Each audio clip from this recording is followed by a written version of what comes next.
Le géant minier anglo-australien Rio Tinto a annoncé qu'il va investir 500 millions de dollars en Guinée au cours des prochaines années. Le groupe a indiqué qu'il va construire un port et un chemin de fer pour le projet d'exploitation de minerais de fer de Simandou au sud-est de la Guinée. Les détails avec Christophe Pons.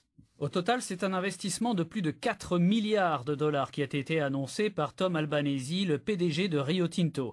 L'essentiel de cette somme ira en fait en Australie afin d'augmenter les capacités de production sur le site de Pilbara. Mais le célèbre gisement guinéen de Simandou en Guinée forestière est également concerné et recevra un demi-milliard de dollars pour le développement des infrastructures et en particulier des lignes de chemin de fer nécessaires à l'acheminement du minerai de fer vers la mer, l'un des principaux défis pour les compagnies minières présentes sur le site.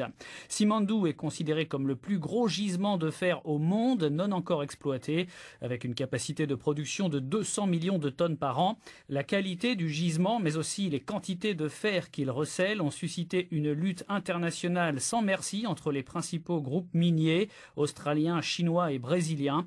Rio Tinto a même dû batailler ferme pour conserver ses concessions et a perdu la moitié de ses licences sous le régime de Lansana Conté. Ce nouvel investissement marque une nouvelle étape vers la production de fer à Simandou, prévue par Rio Tinto pour 2015. Mais c'est aussi une bonne nouvelle a priori pour la Guinée. L'État guinéen détient en effet une participation de 15% dans le projet, avec la possibilité d'acquérir dans le futur jusqu'à 35% du capital. Merci Christophe Pons.